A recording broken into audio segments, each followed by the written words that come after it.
إنا أنزلناه في ليلة مباركة إنا كنا منذرين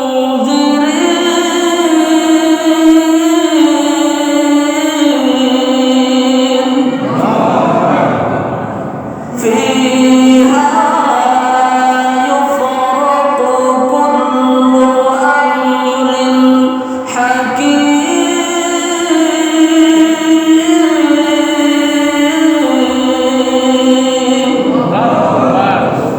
আল্লাহ রাব্বুল আলামিন বলেন, নিশ্চয় আমি এক বরকতময় রাতে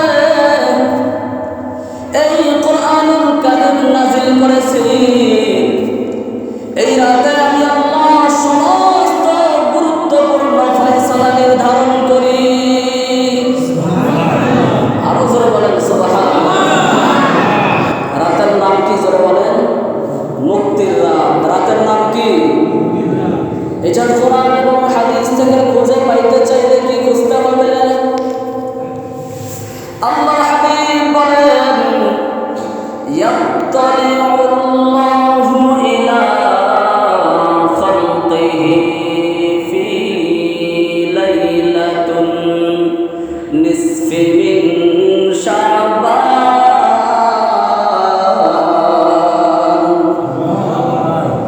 আল্লাহর হাবিব সাল্লাল্লাহু আলাইহি ওয়াসাল্লাম বলেন, শাবান মাসের মধ্যরাতে আল্লাহ রাব্বুল আলামিন তার সমস্ত সৃষ্টির দিকে তাকান। তার সমস্ত সৃষ্টির দিকে শুধু তাকান তাই নয়, এরপরে আমার আল্লাহ রাব্বুল আলামিন তাদেরকে ক্ষমা করে দেন। শুধু তাকায় নাকি ক্ষমা করে দেন? বলে সবাইকে ক্ষমা করে দেন, বিষয় একটা বাকি আছে। তাদেরকে বাদে যারা মুশরিক আর বিদ্বেষ পোষণকারী আর মুশরিক, তাদেরকে কি করেন না? জোরে বলেন, ক্ষমা করেন না। এরা ক্ষমা চাইলেও ক্ষমা নাই। ওই গুনাহ থেকে তওবা করতে হবে, তারপরে ওই গুনাহ ছেড়ে দিতে হবে তারপরে। আর তাছাড়া সবাইকে কি করে দেন? জোরে বলেন, ক্ষমা করে দেন। তাহলে মুক্তির রাত, এটা কোথা থেকে পাইলাম? হাদিস থেকে পাইলাম। আল্লাহ হাবিব বলেন, শাবান মাসের মধ্যরাতে আমার আল্লাহ সৃষ্টির সকলের দিকে তাকান এবং সবাইকে ক্ষমা করে দেন। এবার ক্ষমা বোধহয় আল্লাহ আমাদেরকে ডেকে ডেকে করে দিবে। কি বলেন? বান্দা, তুমি গুনাহ করছো, জিনাকারী, তোমাকে মাফ করে দিলাম, ডেকে ডেকে দিবে। আমাদের ক্ষমা চাওয়া লাগবে কিনা? ক্ষমা চাওয়া লাগবে।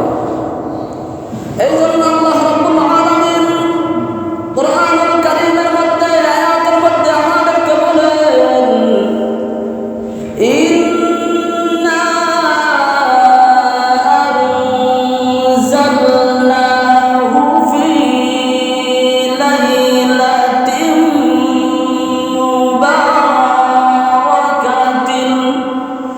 ইন্না কুন্না মুনজিরিন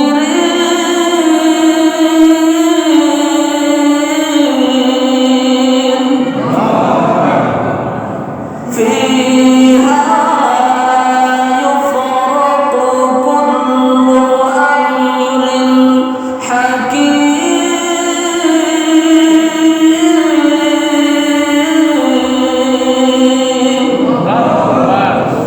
আল্লাহ রাব্বুল আলামিন বলেন, নিশ্চয় আমি এক বরকতময় রাতে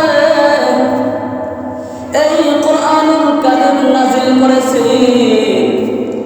এই রাতে আমি আল্লাহ সমস্ত গুরুত্বপূর্ণ ফয়সালা নির্ধারণ করি।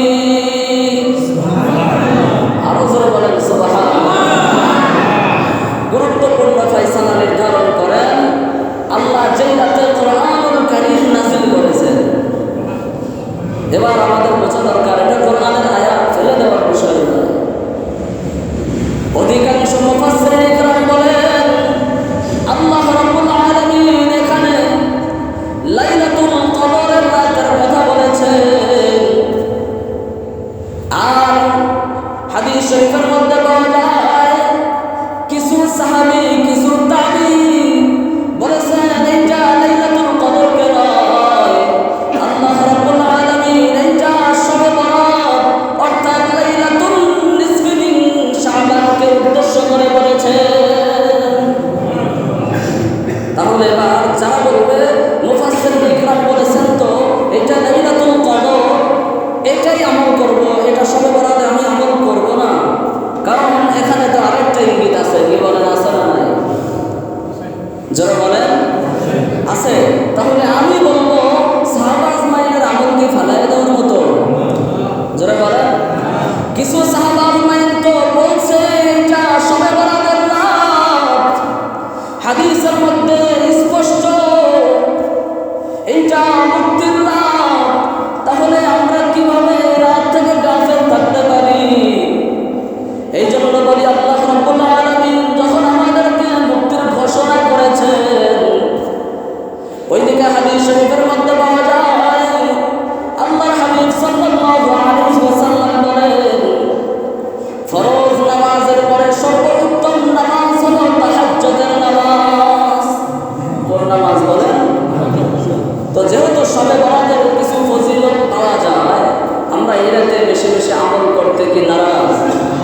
যারা বলেন এই রাতের মধ্যে আমরা বেশি বেশি আল্লাহর ইবাদত করব, শুধু তাই নয়, এই রাতের মধ্যে কিছু ভ্রান্ত আকীদা কিছু ভ্রান্ত আমলও আছে, এগুলো স্পষ্ট করা দরকার। বলে শবে বরাতের রাত আর কিছু করো আর না করো, হালুয়া রুটি লাগবে। কি বলেন, আছে না নাই? এটা সুন্নাত আখ্যা দেয়। হ্যাঁ সুন্নাত। আল্লাহর নবীর প্রধান খাদ্য ছিল খেজুর রুটি। আমি আর আপনি শবে বরাত নয়, যে কোনো দিন খেজুর রুটি হালুয়া নিয়ে খাবো আর বলবো আল্লাহ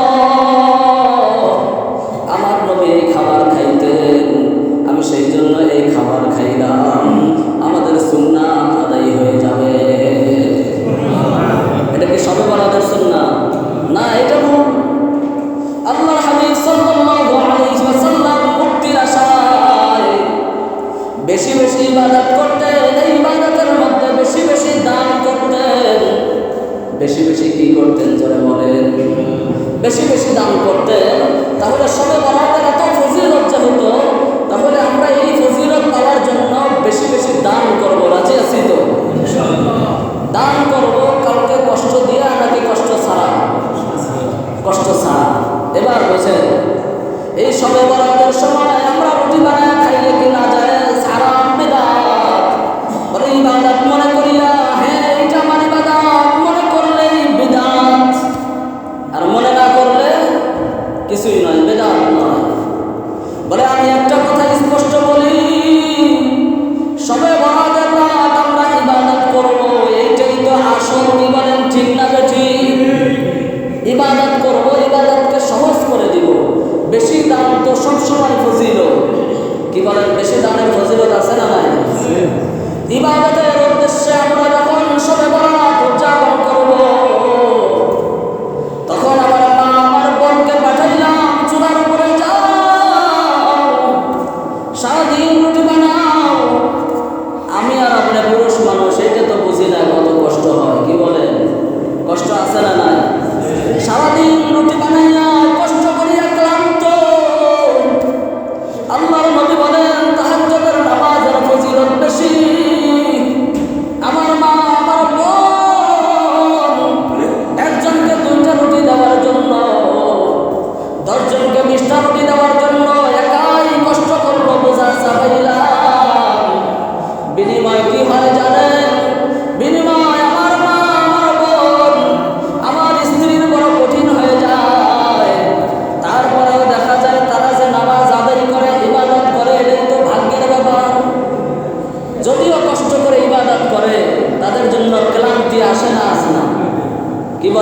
কি আসে না?